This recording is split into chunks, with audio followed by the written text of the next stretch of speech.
Back on Speed Street. Happy mid-November to you. Happy, yeah, I know, because people are listening to a different time. We're recording on Thursday. Conor Daly, Joey Molinaro. What's up, brother? You know what? This is we're in a different studio today for those that aren't watching on the YouTube, and it feels great. Same studio, just different room, which is really cool. Yeah, I feel like real podcasters today. This is for those watching on YouTube, and you can on my channel, Joey Molinaro. Much more space. We have a desk. Now it looks like we're reporting for Channel 5 News. Yep. Me and Conor are local anchors PBS now. affiliate. Yeah. Do you have a good anchor voice? Do you have a good news broadcast voice? I don't think so, but everyone tells me that they do say that I could do like commentating eventually, like racing commentating. Oh yeah, for sure. And I even had this one lady the other day say like, "Wow, your voice is like way deeper than I thought." And I was like, I don't know if that's a good thing or a bad thing, but like I think I could do some commentating or some stern talking about, well, there's traffic on the west side today. There you go. You do, man. You got some nice silky pipes, you know? Silky pipes. Yeah, silky pipes with a little bit of a drawl, you know? Yeah, well, and sometimes good. Like let's say you have a couple Tito's and sodas, right? And then you start getting real southern. And there's a southern accent that sometimes pops out of me. But then if I go like see my Irish family, you'd be surprised. I will actually pick up an Irish accent again because my family is very Irish and they are, well, living in Ireland. So the accent has not gone away.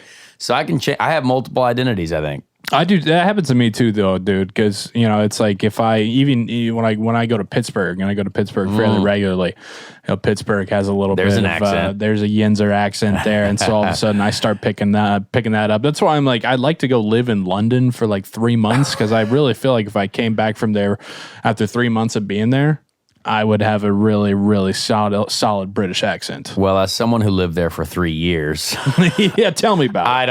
I didn't want it after a while. There was a few things I started saying, like there's still things that I say today that sometimes comes out like with a bit of an accent because like they say quite a lot, like oh that's quite a lot of the whatever that, and I'm like oh I say that a lot and sometimes twang it into British stuff. But I also love America, so I just decided to keep to my own accent. Yeah, that's good. But British people do sound cool. Like, there's no doubt about it. Like, they just sound cooler than us. You understand why, the chicks that you met in high school and college, they were all over the foreign guy. Exactly. Just because it's different and it's cool. I'll see it 1,000 times, yeah. Now, does that work for the Irish accent? No, because I Irish can't just lads? like turn it on. It would if I was like full-time Irish here in America, but I can't just turn. I have to be around other Irish folk. You know what I mean? Right. Yeah. You got to hear it, and then it comes out. They put you up like 2.5 points on the hot scale. I think so. Like if we had a British accent, people would probably listen to the podcast even more than what they already do. Potentially. And as a young man who grew up in the racing world, obviously a lot of foreigners coming over. And, as a young man on the search for love, well, guess who's probably going to get talked to more than you are in the racing community? The foreign drivers. Because guess what? They sound way cooler than you do. I've seen it once and I'll see it 1,000 times. Look at our mate, Jack Harvey. Yeah. Jack has a very, very British accent. He is a very, very, he is a Brit through and through. And he's a good looking guy. But I think that if he just talked like you and me, we wouldn't get the same attention. I don't know. I think Jack was my teammate in 2013, long time. I've known Jack a long time. Yeah. He's a great man. Great dude. Yeah. I actually was at Coach's Tavern, one of our favorite spots over the weekend after the Pacers game on Saturday. And these two mates from England were here for the Colts game. Really? Yeah. This guy they're from London, and they were one of them was a huge Colts fan, one of them is a huge Miami Dolphins fan. So they went. Interesting. They went from London to Miami, watched the Thursday Night Football, Miami Dolphins, Baltimore Ravens game, and then they came up from Miami to Indy to see the Colts on Sunday. Wow. And so they were running us through everything, and he was, I'm a big John Fatela fan. I think he runs through the wall like he was just going crazy about big John Fatela, not a big Carson Wentz fan. Wow. And, through the wall. Through the wall. I love the way that Jonathan Taylor runs through the wall, through the brick. Yeah, so that was a good one. I'm not gonna lie. Thanks, buddy. Yeah, I don't know which part of England that was, but it was definitely there. They said definitely there. He said he thinks that Carson Wentz is a wanker. Oh, yep. Okay. Big wanker, that guy. Sometimes I think Carson is. I like Carson, but sometimes, makes some questionable decisions. Carson looks like one of your fellow people. Are you talking a ginger? Well, he looks like he would. Fellow people. He looks like he celebrates St. Patrick's Day a lot. I hope he does. Yeah, I really hope he does. Purely for the fact that he has a lot of red hair. He just had a baby as well. So congrats to Carson. Huh? I believe a second girl. Actually, you see what he said? He was like, he told his wife if she was in labor during the game, like he would not miss the game. He was like, if you go into labor at like 11 or noon, I'm not missing. 1 o'clock kick. Yeah, like it's 1 o'clock into the labor room. I got to appreciate the dedication there. But this is Speed Street. Be sure we are on YouTube, like we mentioned, in this cool new studio at Roundtable Recording in Broad Ripple. And so be sure to follow on that. Follow on Spotify, Apple Podcasts, leave a rating, review. They keep growing. We keep getting more subscribers. I'm checking the numbers. They've gone up each and every week, so we appreciate you for that. But we also, like we said before, we'd love to see your feedback, what you like, what you don't like. Everything's been very kind so far. And again, the reason we ask you to do that is because it helps us grow the show. It helps for people searching for new podcasts to pop up on their feed in the algorithm and say, hey, you like podcasts? You like two funny dudes? You like Indy? You like racing? Here's your guys. So please go do that. We also thank the shop, Conor. Yes, great people there. Great people at the shop. We record in Broad Ripple. They got the shop Indy. They have one of their stores, their brick and mortar stores right there in Broad Ripple. One in Carmel Clay Terrace. So the holidays coming up. I know all the race fans that are listening, all the fans of whether it be, unfortunately, right now, the Pacers or the Colts or Indiana basketball or Purdue or whatever it is. That's where you go get your gear. So we thank you to the shop for whipping up our logo. Appreciate you guys a lot. We're going to talk about a bunch of stuff today. Conor's future. Going to get in a little bit of that news that we saw coming up this week. There was a Formula One race that happened. Formula One race. People have questions about that. We have about 12, 15 questions of yours that we're going to get into. We always answer the listener questions. The Colts are on Hard Knocks. We got that's right, yeah. We got artists defecating on NASCAR fans. What was that? Yeah. So a lot. Was that lady from the music festival? That was not a good video. Yeah, we're gonna get into that. But let's start, man. We're recording on Thursday. The news really broke on Wednesday, I believe, about Air Force splitting ways with Ed Carpenter Racing, the 20 car that was yours. So just want to open it up to you, man. Kind of, tell us about that and kind of what's to come next with that. Yeah, no, I mean, honestly, we've known for probably 3 weeks or so. So we've kind of known that it's coming, and it's obviously, it's one of those things that it's a government deal, right? So it's only 1 year at a time. So really every off season, we're kind of like, well, we hope they come back. You know what I mean? And it's, it's been a successful program, and there's obviously, a changing of the administration changes things a lot when it comes to military spending and all that stuff. So when it comes down to 2020 was not affected by the change of administration because that budget was already set in 2019. So 2021 is the first year, where kind of things are a little bit different. And then now as they evaluate it in 2022, it's like now it's completely changed. Like now it's a completely new philosophy on what's going on, obviously.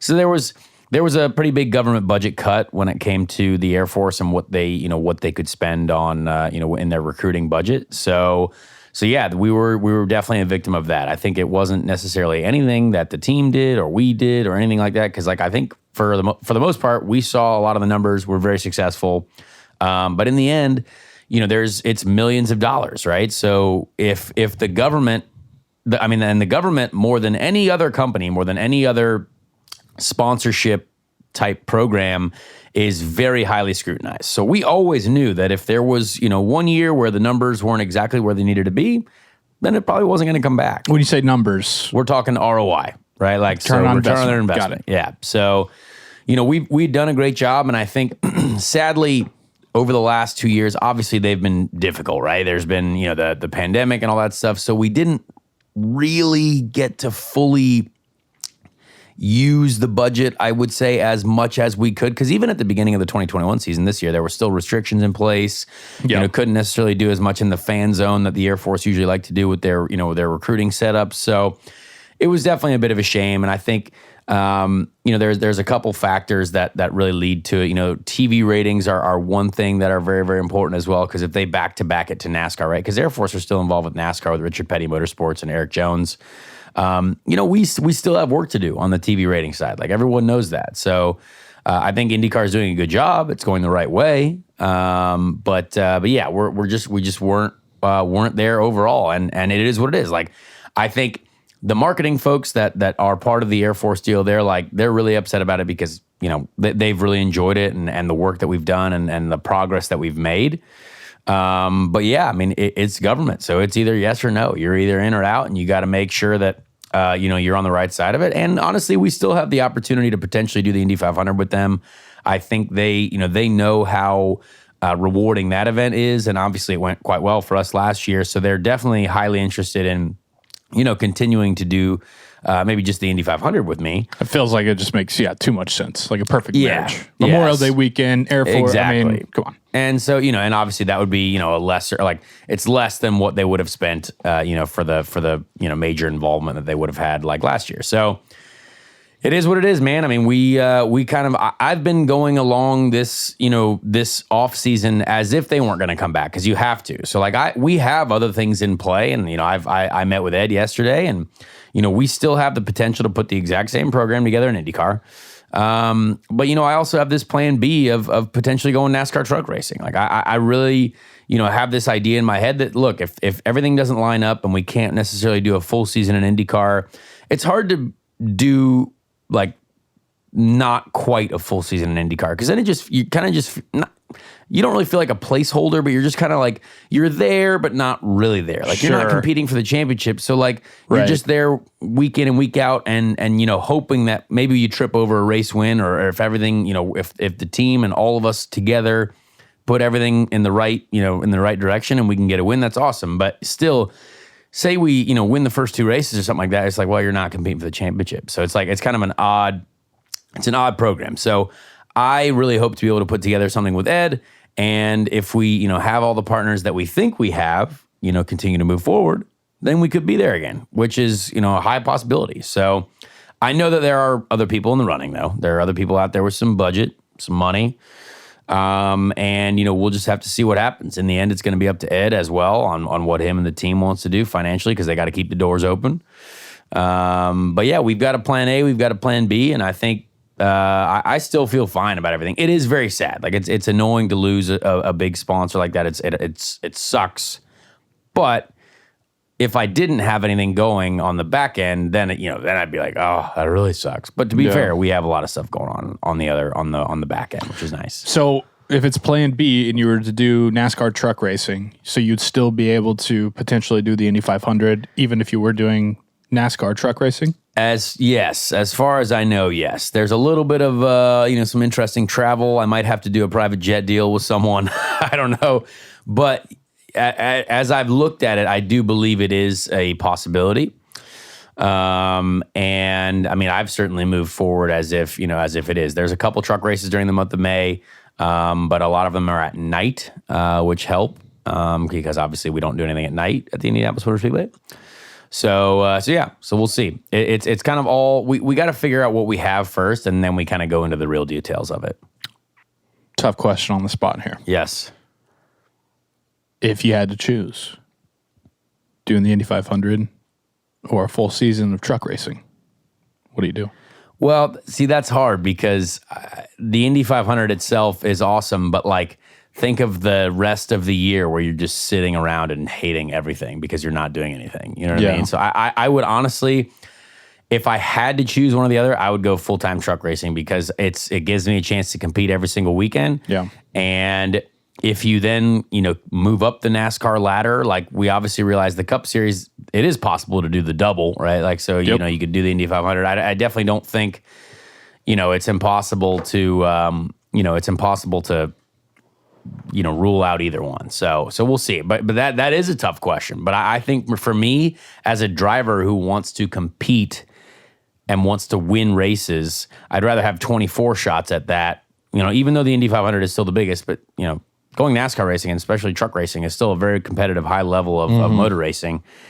And it would also be like a new, chapter of life. You know what I mean? Like I'm turning 30 in December, and like I've lived, my IndyCar career has definitely been tumultuous, and there's been a lot of great times. We've had a lot of really oddly rough times that I still don't understand. But sometimes in life you gotta turn the page. So there could be that opportunity as well. However, after saying all that, my heart's still in IndyCar. So like I really wish I could be competing every weekend, and against some of my best friends, right? Some of my good friends and people that I've that I know, and that's my family, right? All those, so many, I've driven for all the teams now almost. So most of those guys are my family.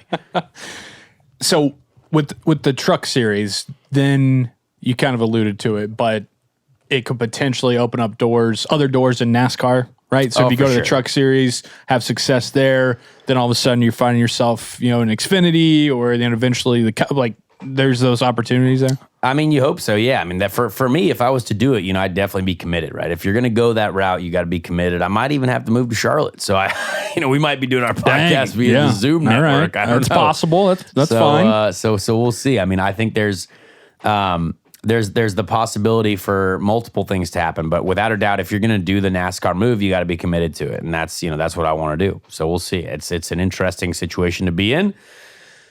So who knows? Is there a deadline? Is there a time frame? Like, when can we expect some more solid answers for what Conor Daly's future exactly holds? At least in 2022. Yeah, I mean, I think it's without a doubt a lot of companies' budgets and people that we're talking to. Everything kind of gets. We want to have it all at least a clear picture before Christmas, right? Because people like to get things sorted out before Christmas. Because then you go through like.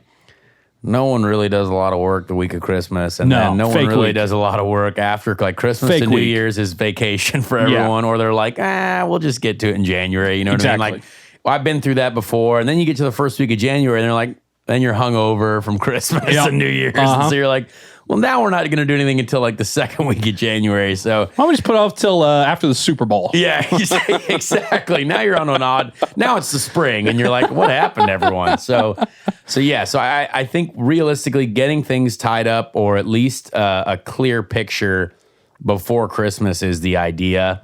After Thanksgiving, actually, someone literally told me the other day, they're like, yeah, not much happens really after Thanksgiving until Christmas. I was like, I mean, there's a lot that happens. Like that's not true. Yeah. There's a lot that goes on. So it's just getting people to do, like, just get stuff done. And I think we can. So we'll see. Corporate America, we got to get through it all. And we're talking to some great people. So I think there's a high possibility of a lot of great things happening, and the future is bright, because I have to stay positive, or else you sound like a dummy. Now, obviously, you're a very popular driver. You're fan favorites.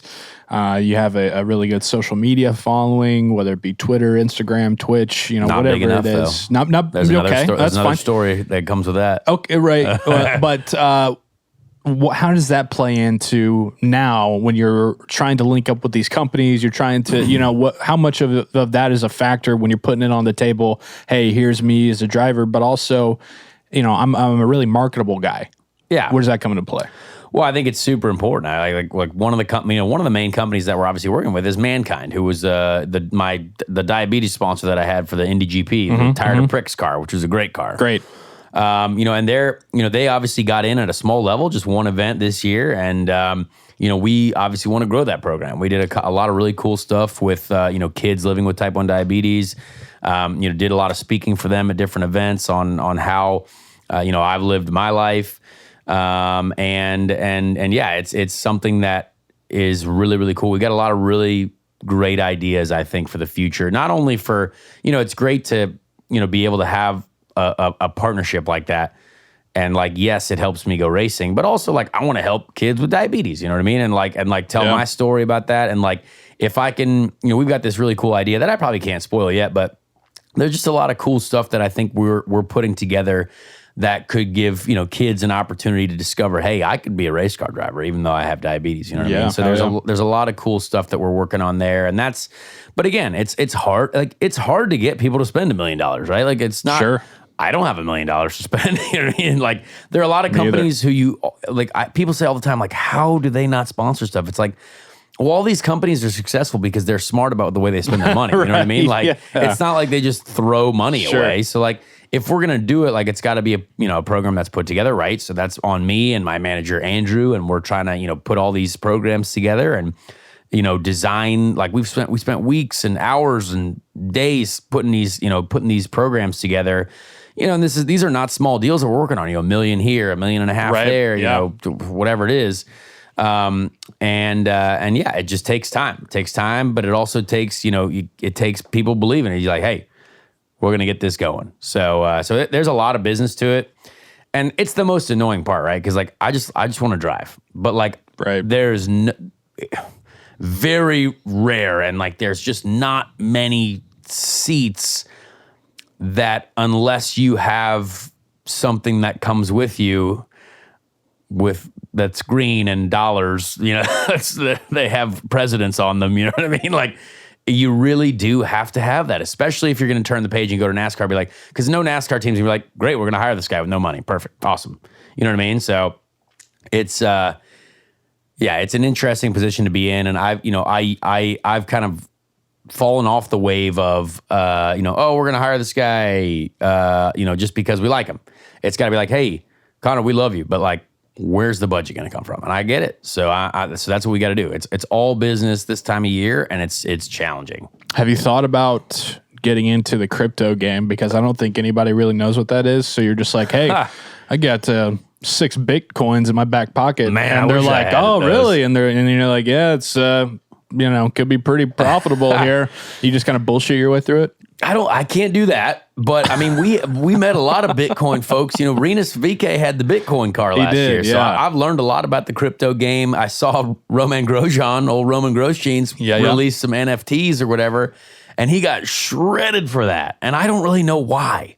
There's, like, if you read the comments on his NFTs, but, like, all these people were like, oh, now we think way less of you. And it's like, why? It's like, I think it's either people just don't understand it. That's it. Or That's it's exactly like, it. because, like, I was like, why would you not want to understand what, like, people are not only creating, but, like, earning money on? Yeah. And, like, there's a marketplace, you know what I mean? So, like, I don't know much about it still, but I've been talking to some people about NFTs and Bitcoin and all that. Like, I own an NFT, but I was given it. I don't really know what it means, but I own one.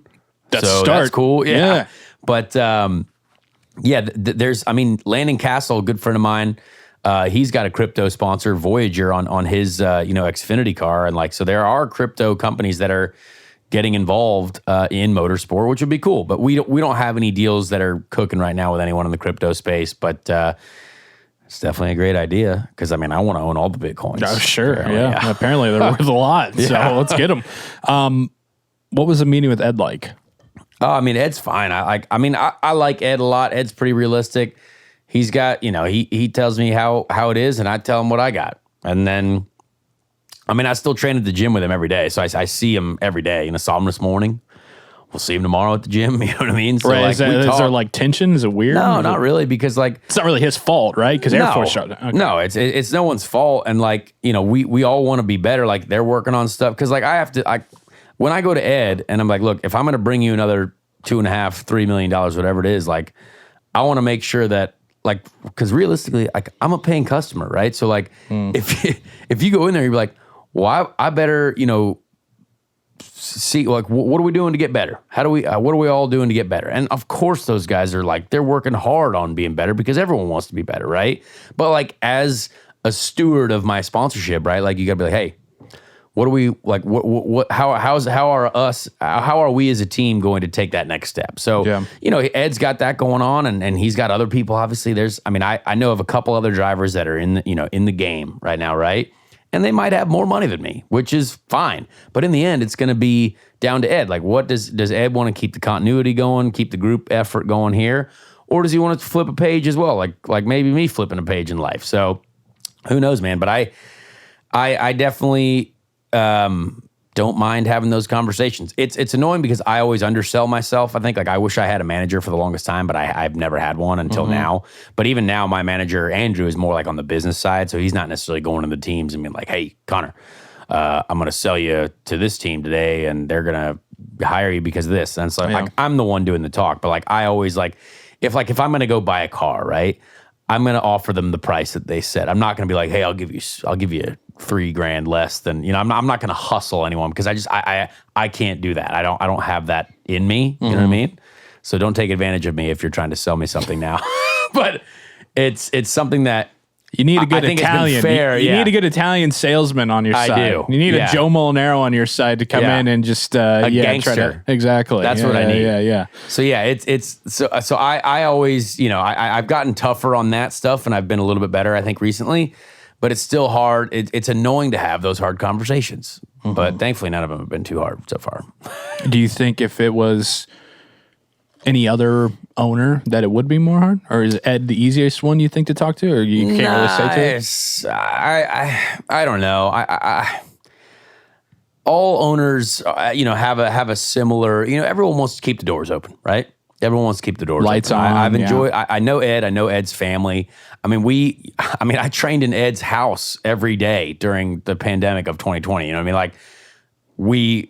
There was obviously nothing was open, nothing was going on, but we trained in the gym together in his basement every day. Yeah, and so I got to know him really well and had cookouts at the house, you know what I mean? And, no Tony and Tony George. And it's a great group of people. So, I would say I'm closer to Ed than I've been with any other owner, without a doubt.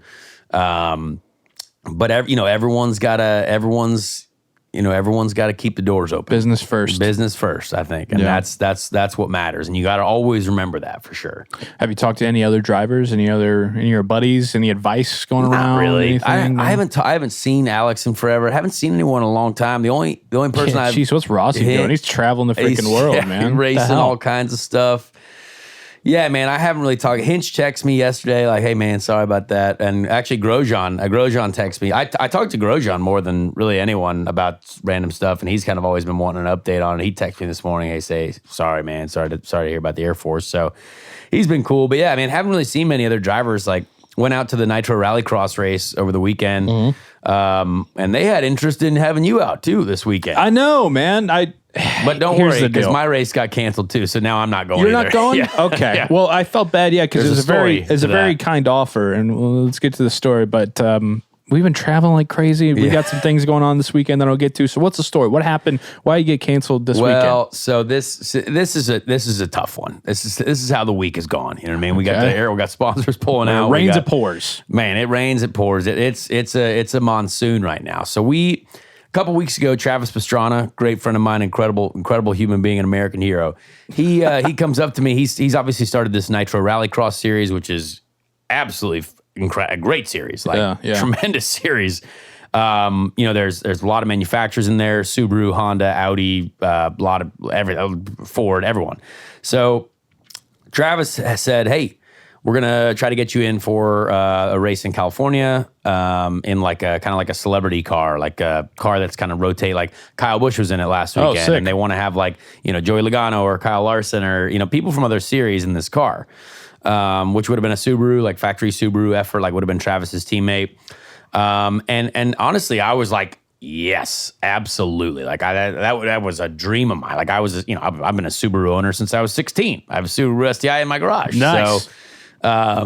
So we had this planned out, and like I also originally had a race that I was already doing this coming weekend, the 19th through the 21st or whatever, the 2.4 hours of Les Mullets down at the Freedom Factory in Florida with Cletus McFarland, big YouTube guy. Very hilarious event. Lots of the 2.4 hours of Les Mullets is basically a bunch of old police cars with nitrous in them racing around an oval for 2.4 hours. Like there was guys like Alex Bowman, Haley Deegan's down there, Brian Deegan. Did you have to have a mullet to get in? No, but just it's a pay-per-view event, which is wild too. So Dang. like incredible group of people down there. And that would have been a lot of fun, like great PR opportunity. So we had to cancel that to do the Rallycross race because I think the Rallycross race would have been, a good move for my career. That's a little bit more serious, a little bit more of a serious event. Sure. And so we all thought it was good. So I was, booked a flight last week to go out to Phoenix because they were racing in Phoenix, Nitro Rallycross over the weekend. And I was told that I was going to test the car, the Subaru, on the Monday after the race. So I brought all my stuff out. We got it all ready to go and booked my flight. Got out there. I'm like, all right, sweet. I sat in the car on Saturday, got used to it. I was like, oh, yeah, perfect. This is a great fit. Like I fit right in Kyle Busch's seat. And so I was all pumped. And then by like the end of the day, Saturday, like Travis, he was like, hey, man, so I guess there was one person or someone at Subaru that didn't approve of you doing it. And I was like, oh, man, well, that sucks. What? After like, and this is a shame because Travis fought for me on this so hard. Like I have never had anyone, I don't think at a professional level, care about helping me as much as Travis Pastrana. I have not seen any other driver that I've ever met, any other team owner, anyone who has like truly cared about creating an opportunity for me more than Travis Pastrana. And so like the truck racing thing, we both raised money together to race the truck, which was a huge opportunity for me. And like he literally tried to make this, Rallycross deal happen for me. Like incredible person that I wish I knew more people like that because he is wildly famous, has done some of the coolest stuff in the history of the world, like literally a record holder, jumping out of a plane with no parachute, doing double backflip. I mean, just the cool stuff ever, right? Crazy. And yeah, and you know what? When he's got his mind on something, he's going to do it, right? And so that's sadly, again, motorsport is a business. Who's the schmuck that said no?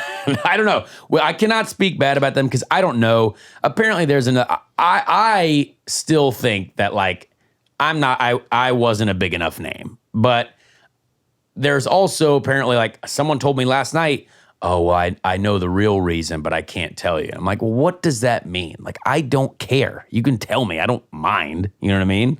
But someone in Subaru or something in Subaru or, you know what, it like if I had an extra $100,000, I'm sure it'd be fine, right? Yeah. But I didn't. And they like the car in Rallycross, there's a lot of bumping and grinding, and they obviously don't want to write off a car because that's an expensive vehicle. So there's a lot of contributing factors, but it definitely did. It's definitely. Was it Ferrucci? It was a shame. Was that schmuck Ferrucci? I really hope not. But like, it's just some of those things in racing. Like, it's just such a brutal sport. No matter what it is, IndyCar, NASCAR. Like, you can always it's tough, man. Like, because even like yesterday because like I basically left the weekend. And it was an awesome time. Like, they did a great time. Travis and I, we had a wonderful time. We got a bunch of Coors Lights and a tattoo gun on Sunday night and just had an interesting evening at the casino.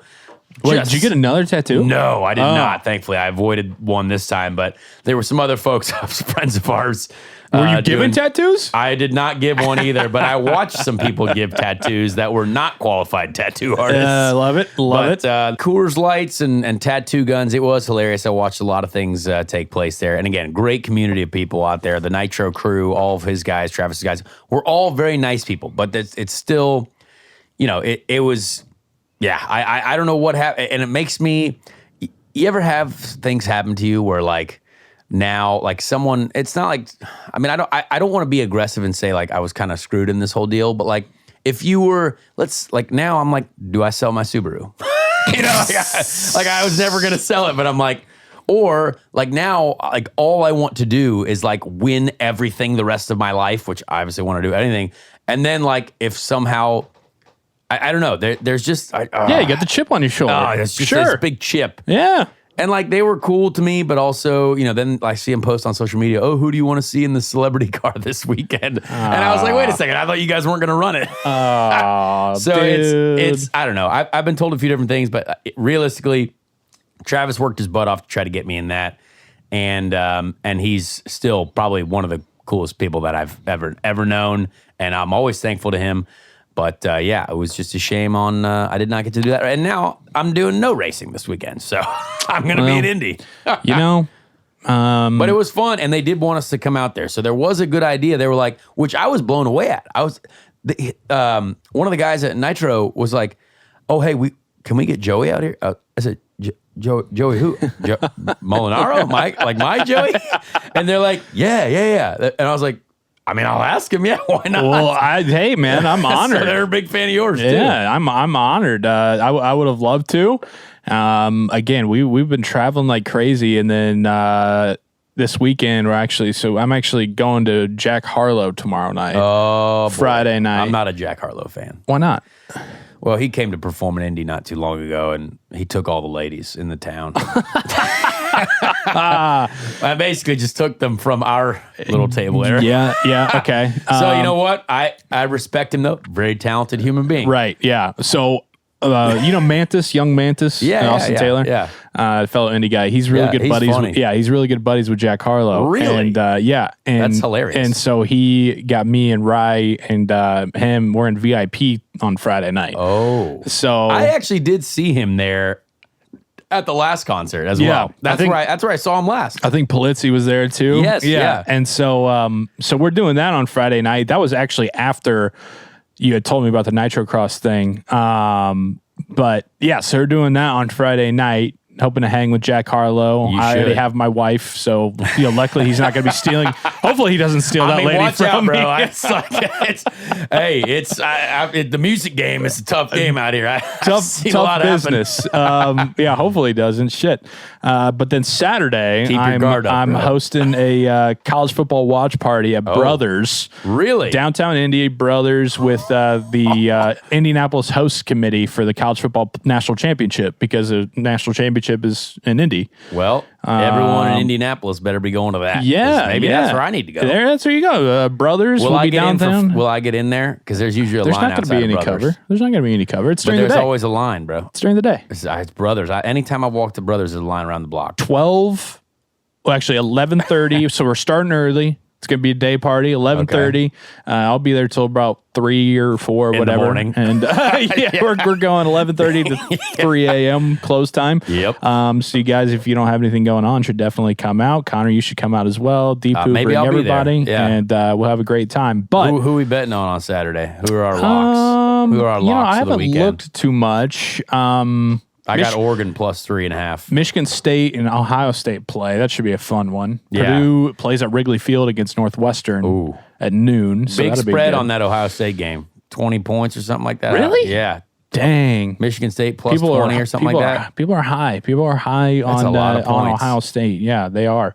But you were at, going from college football to college hoops, you were at Hinkle on Wednesday night, right? Yeah, man. Butler basketball action. You're sitting courtside? Butler basketball. I'm going to start calling you courtside Conor. We did. Well, our buddy Deepu, who refused to come into the podcast today, no big deal. I think he got nervous. We're going to do a section with Deepu on the podcast eventually about Rick Mears' history. Biggest Rick Mears fan ever. Rick Mears fan of all time.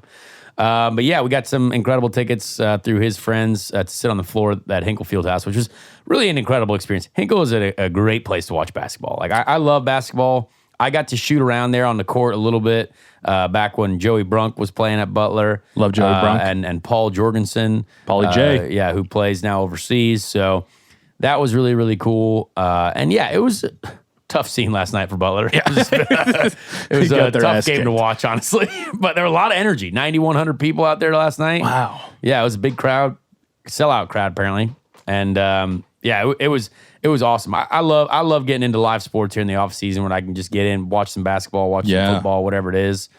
I mean, I might even go to hockey games. Like I would go. I love that stuff. Dude, I've never been to Hinkle. What? Never. Isn't that crazy? That seems like someone needs to fix that. I know, and I produced... Someone at the Butler Bulldogs, get this guy out here. I produced their games for 3 years on the radio. Really? Never been. Wow. Yeah. I mean, we need to change that. Doug Bowles, my stepdad, goes to a lot of Butler games. Ed Carpenter, my boss, goes to a lot of Butler games.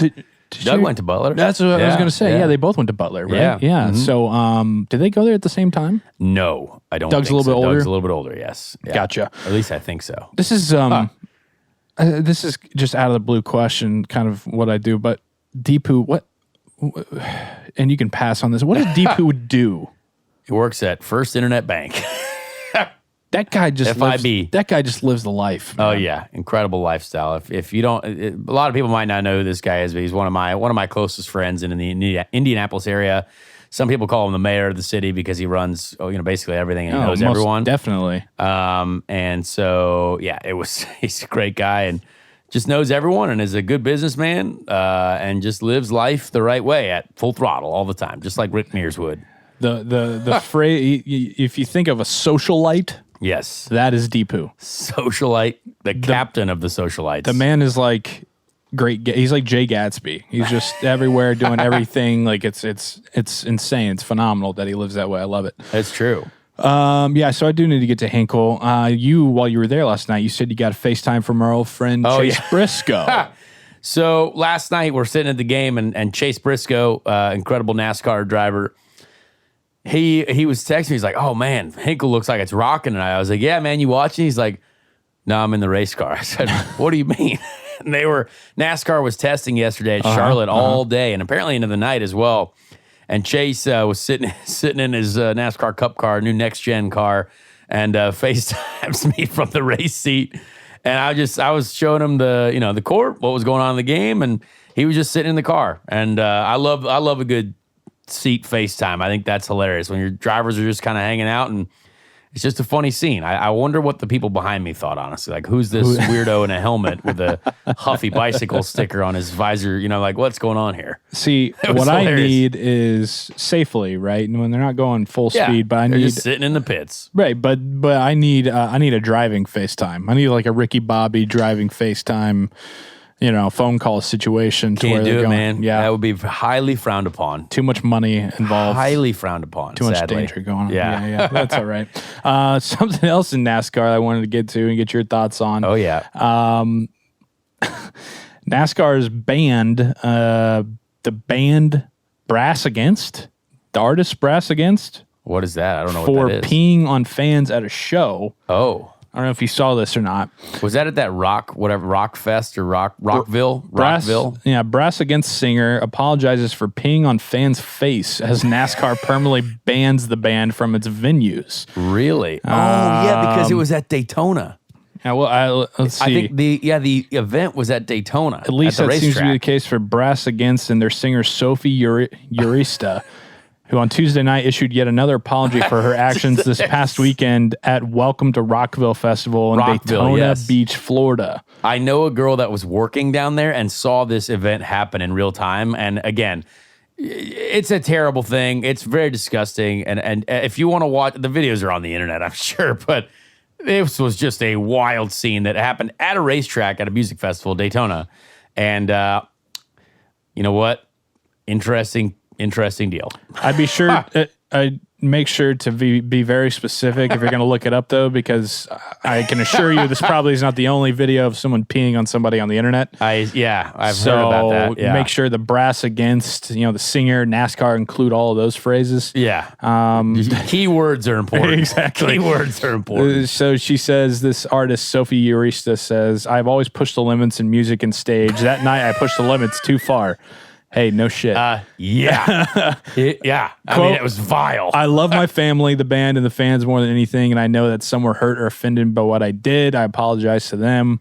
I'm not a shock artist," she says. Oh, okay. "I was going to put the music first." I'll tell you what wasn't going first, the music in this scenario. She was going number one, something else there, brother. Man. Yeah, see, I mean, we're used to some pretty crazy concerts here in the city of Indianapolis, especially around the Indianapolis Motor Speedway. But you're maybe in the crowd, I'd say you might see something along those lines. But I haven't heard of anything on the stage like that we're seeing. Well, I guess America's back. We're fully back now. We got people peeing on faces, peeing on stuff on stage. Must mean we've solved everything else. You know what I mean? Did you catch the Colts on Hard Knocks last night? No, I do need to watch it though. I like Hard Knocks. I'm not gonna lie. I do like it. I like getting a good look into the players' lives, see what's going on. I think it's a great show. First time around where they're doing it in season, which I bet is probably pretty interesting. What were your initial thoughts on it? Oh, I didn't watch it. Okay, all right, great. Yeah. Well, I'm going to watch it, and then we maybe talk about it next week. I just thought it was, we got another, again, this is something we've talked about a lot on this show, professional sports reality shows. Yes. See it, Drive to Survive with Formula People 1. People love it, man. Hard Knocks. And so again, it's just another example of like, all right, how do we translate that into IndyCar? How do we get that successful? How do we get that going? How do we get the Hard Knocks of IndyCar going? Gosh, I don't know, but I hope it comes. I hope it gets out here soon because we need something like that. You want to answer some questions? Hard Knocks. Yeah, I think we got to. I want to just dip into the F1 race really quick because that was an interesting scene. Yes. F1 in Brazil over the weekend, incredible racetrack. I was actually talking to Scott Speed about that over the weekend because Scott Speed, American Formula One driver, former American Formula One driver, now racing Rallycross, and he says Brazil was one of his favorite tracks, which was really cool. I was actually we were watching the Formula One race together Sunday morning before the Rallycross stuff, and it's cool watching a Formula One race like with a former Formula One driver. You know what I mean? Because it's like he was telling us about like what that was like, and then what's like. And I like Scott Speed a lot. I've known him for a long time. I think he deserved a better shot in Formula One. I think he's still one of the most talented guys out there. But yeah, it was cool to watch with him and just see what he has to say and see what was going on. But it was a really good race. Like Lewis Hamilton, I think I thought for sure Max Verstappen was our guy. He's going to win the championship. Yeah, you said that last week and then you get Mercedes putting this new engine in, and the thing was flying down the straight. And I'm like, man, it's so interesting each weekend how tracks can basically be more suited for certain cars. And it's just the interesting thing about Formula One because it's not like that in IndyCar. It's not like that in really NASCAR either.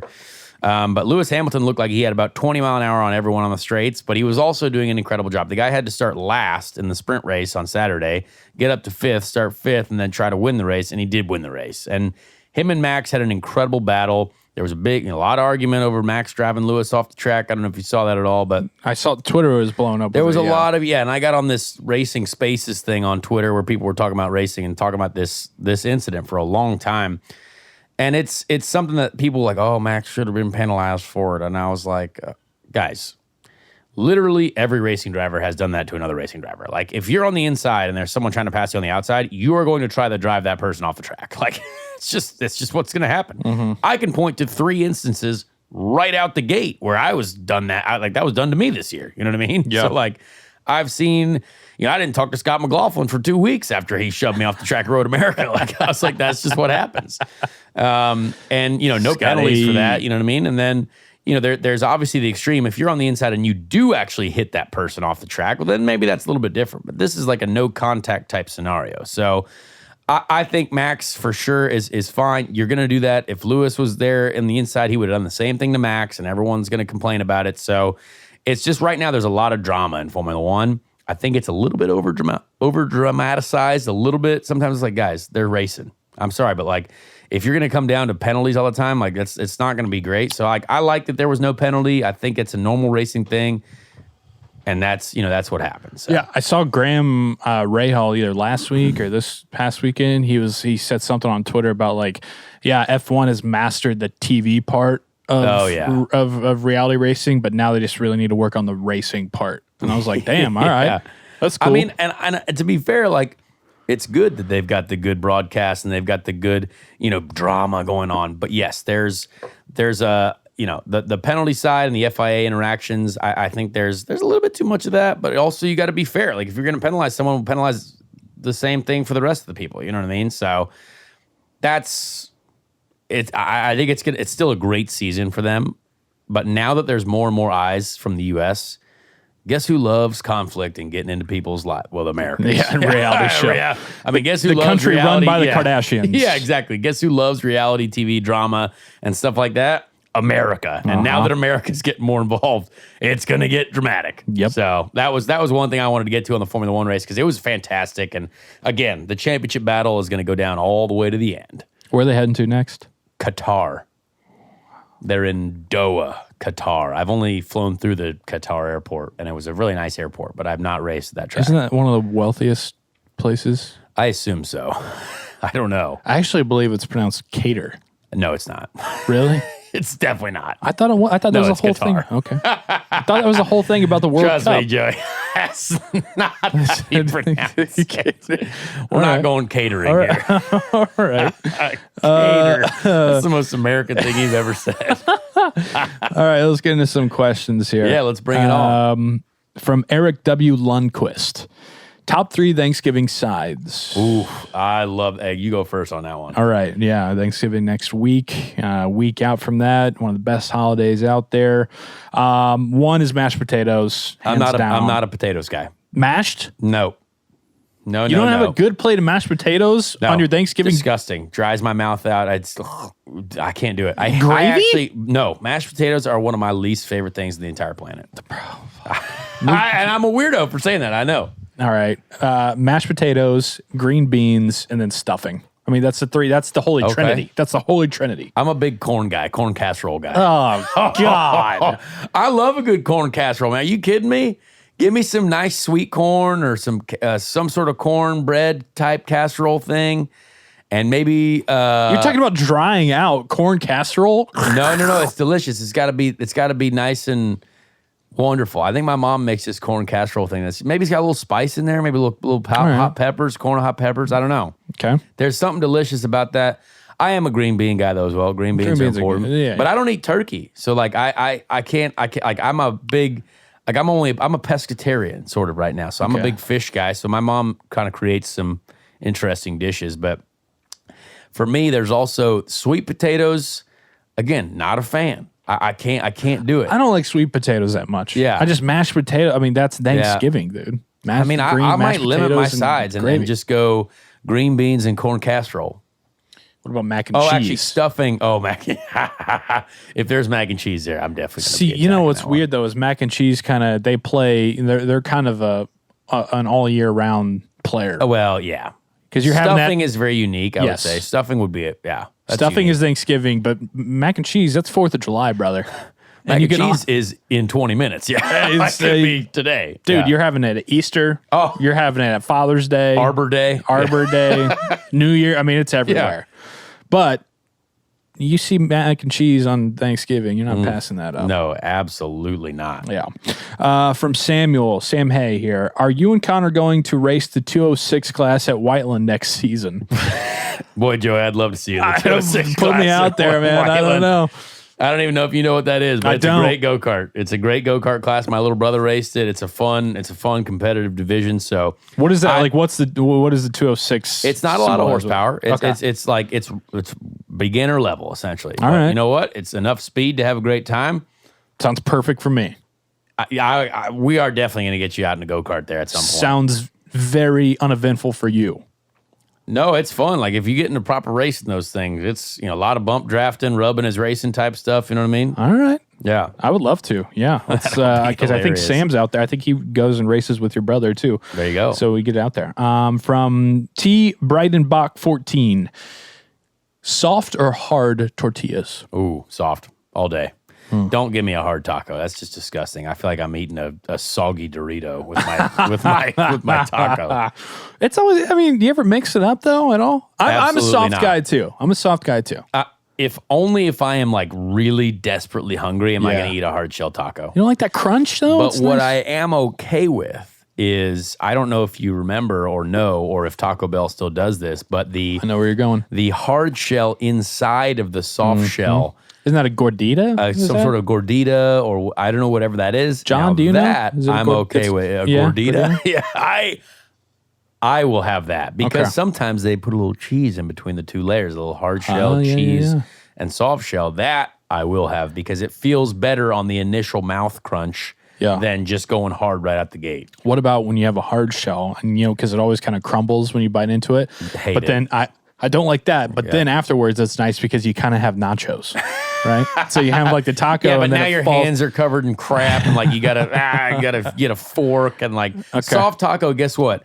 One hand, wrap that thing up right in, no dribbles. You're just full. You gotta wrap it tight. It's gotta be tight. Yeah, wrap. Of course. No loose shells here. Yeah, no, don't fajito this thing. From AJ Hobson. Who do we have making the college football playoff? Ooh, Final Four. That's a great question. I would say you go first. I mean, obviously, Alabama.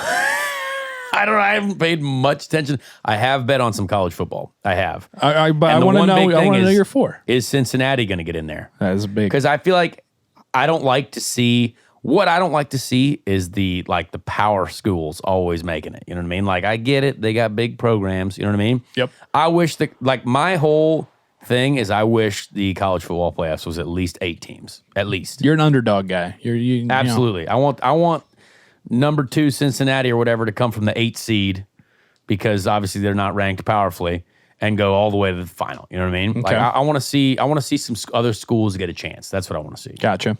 I got. I think it'll be Georgia. I'm going out on a limb here. I think it'll be. Let's see. Georgia. Number 1. Yeah. Oh, okay. Number 2. I'm gonna say Michigan. Okay. I'm going to sit on this. Michigan. I'm going to get ahead of it. Michigan plays Ohio State at Michigan this year. Okay. Interesting. Both of them have one loss. Yeah. If Michigan beats Ohio State in the last week of the season, they'll then come to Indy to play in the Big Ten Championship. Okay. And then if they win the Big Ten Championship, they'll have one loss, be the Big Ten champion, beat Ohio State. I think they'd get in. Wow. That's big. That's big. So I'm going Georgia, Michigan,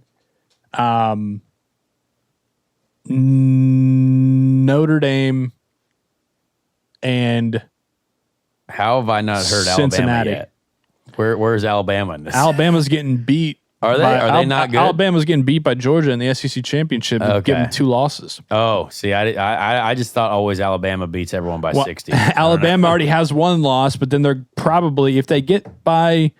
I didn't hear Ohio State either. Because I just told you, because Michigan beat Ohio State on the last week of the season at home. They finally will beat them. Right. Then they'll go to the Big Ten Championship. They'll win that. They'll get in with 1 loss as a Big Ten champion. Right. So the only undefeated team that will have, I think Yeah, so you have 2 undefeated teams. Yep. I think the number 1 seed would be Georgia, number 4 seed would be Cincinnati. I think the number 2 seed would be Michigan. I think the number 3 seed would be Notre Dame, because they'll only have 1 loss. And they'll get because that seems like a little bit different. It seems like a different top 4. Yes. You know what I mean, it's not Clemson, Auburn, whatever, Alabama. Yeah. So you have Georgia play Cincinnati in the first round, and then you have Michigan, Notre Dame as a rivalry game in the college football playoff, 2 versus 3. I'll tell you what, that's college football. That's it right there, brother. Right there. That's inside talk. Someone put us on Espen. From Darren Johnson, favorite Marvel character? Captain America, obviously. That's funny because his follow-up was in Why Is It Captain America? I mean, I'm a big Captain America guy. Big Captain America guy. I just noticed, did you see the Lady Hawkeye that just got released yesterday? No. So you know Hawkeye, right? Yeah. Incredible guy, bow and arrow Jeremy dude. Renner. Jeremy Renner. Yes. Obviously one of the coolest actors, I think, of all time. Mm-hmm. Now, there's a Lady Hawkeye.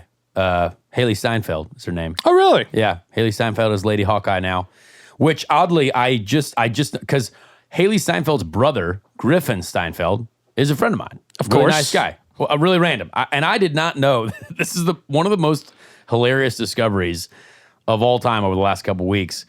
After seeing him post about her, I was like, wait a second.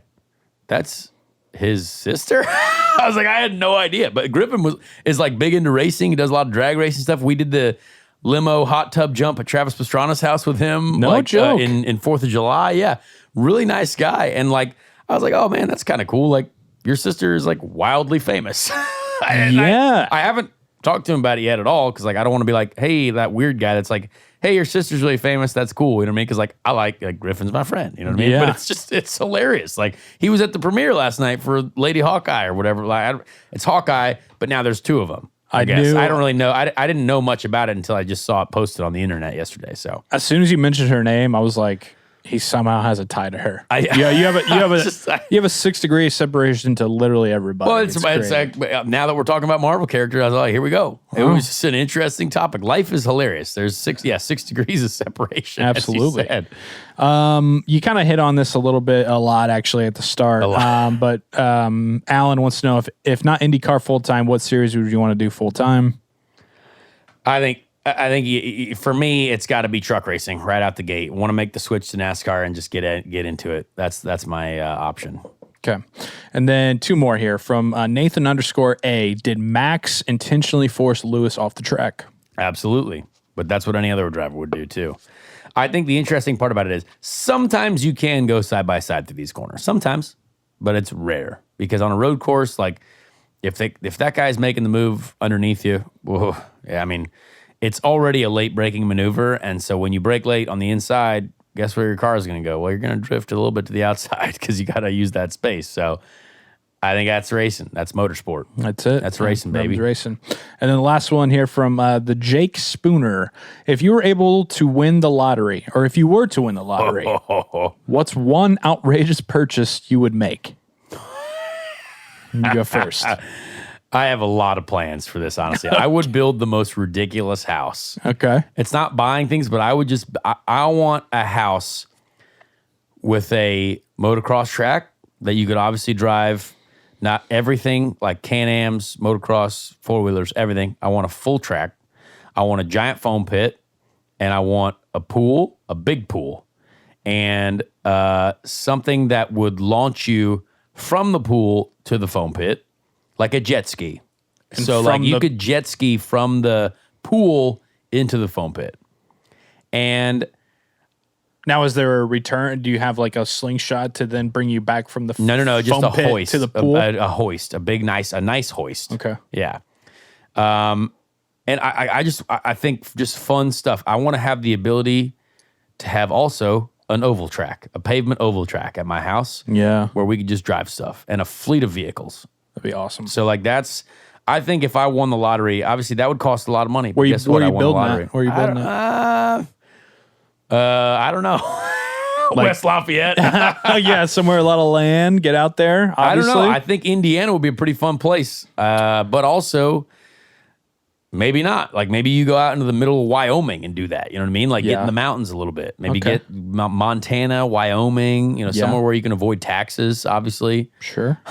I didn't know that was a thing, but yeah, avoid as many taxes as possible. Tax shelter type place. Yeah, I like it. Yeah, so I think that's really what I would do, and I want a giant boat, a yacht. I want a yacht. Yachts are really cool. I think it's a little bit excessive. I really have not either. I've not been on a yacht before, but they seem, according to Instagram, awesome. Seems like a lot of ladies would like to join you on that. Well, as a single man, I assume that yes, that could be a nice. Swaying object to have in my possession. Definitely. Yeah. Definitely. Like, hey, he has diabetes and is a ginger, but he's got a boat. Got a yacht. Different than a boat. Yeah. What would you buy? I would create my own IndyCar team. Best way to make $1 million is start with $1 billion in racing. I would make my own. I would have Conor Daly as my driver. Boom. Rank somebody else. Hinchcliffe. Maybe we have 2. Me and Hinch, because we're both unemployed. You and Hinch, and maybe I could get me and Kenny Moore have talked about it. We could do a little Mojo Racing. Love that. Or JFM Racing or something like that. And have my own IndyCar team, and I would pour all my money into that, and we would win the Indy 500. And I love this. We would party forever and flip everybody off who doubted. That's, you know what? Round of applause in the chat for that. I love that. That is what I would do. I would be that. I would be that guy. I'd be like the Mark Cuban of IndyCar. Oh, incredible! I would like get into it. The Dan Bilzerian of IndyCar. I would give no shits. I would rip people if they were bumping my drivers. I would run my team. Throw lawn chairs at them. Yeah. Be the biggest fan and the owner, and it would be awesome. Everybody would want to drive for me. Our car would purely be sponsored by like Busch Light, but obviously we're not getting any financial benefits from Busch Light. We're just buying a bunch of beer and putting it on the car. Exactly. I love that. Yep, that's what I would do. Massive corporate sponsorship incoming. All right, those are the questions. Random Indy 500 driver. Yeah, here we go. So I actually had this one suggested to me yesterday. Oh, beautiful. Yeah, which I actually forgot. I don't know if I ever met this guy, but this is from the 2001 Indy 500. 2001. Okay. So Helio Castroneves wins this one. Yes, he did. A lot of Brazilians in this event, which I did notice. There was like a big Brazilian flux of drivers. But this guy, Corey Witherill. Now, I Don't know much about Corey. I'm not going to lie. I feel like I might have met him back when I was an aspiring racing driver. Here we go. Okay. Corey Witherill. Cory Witherill. He was a rookie. Yes, 2001. 2001. He was sponsored by Radio Shack. Started 11th. Classic Radio Shack. The most 2001 sponsorship in the world. Radio Shack, baby. Yeah, I don't know much about him, but is there anything interesting there? I want to learn more about Corey Witherill. I think so. It looks pretty interesting. Corey Witherill, born December 17th, 1971, so he's about to turn 50 here in about a month. He's a Native American Navajo race car driver. Yes, that's right. Yes, so he was like the first, apparently, like Native American Indy 500 starter or something there like you go. Started 11th. He's from Los Angeles. Qualified in the 2001 Indy 500 to become the only full-blooded Native American to race in the Indy 500. Wow. See, that's incredible. That's what Brian had mentioned. That's wild. Very, very good cool. for Corey. So he started 11th. He finished 19th. It didn't work out for him in IndyCar or after that. 2002, he had 8 podium finishes and 1 win at the Nashville Super Speedway. So he then went on to racing, he then went on to NASCAR. It sounds like nice. I believe I actually do remember that. But yeah, Corey Witherill was a name that like when he said it, I was like, I remember that name, but I don't know like why. And like that's what there's a significance there. There's very unique Indy 500 history right there. Yeah, absolutely. This is what we're here to learn: is unique Indy 500 histories. And starting 11th as a rookie, I mean that's solid. That's a solid. 2001, solid good field. There. That was a good field. Yeah, a lot of Brazilians. Jimmy Vassar, I believe, was in that. Tony one. Stewart started third. Yeah. Buddy Lazier 4th. Sam Hornish Jr. 5th. Scott Goodyear 6th. Scotty Al Goodyear Unser Jr. Man, Elio started in the what is that? 12, 13. He started like 14th and he came all the way up and won. Yep. Qualifying at Indy doesn't matter, baby. You just got to be there at the end. Robbie Gordon, Ari Lyondike. Yeah, I enjoy doing this random Indy 500 driver. Ricky Treadway, random Indy 500 driver of the week. Yeah.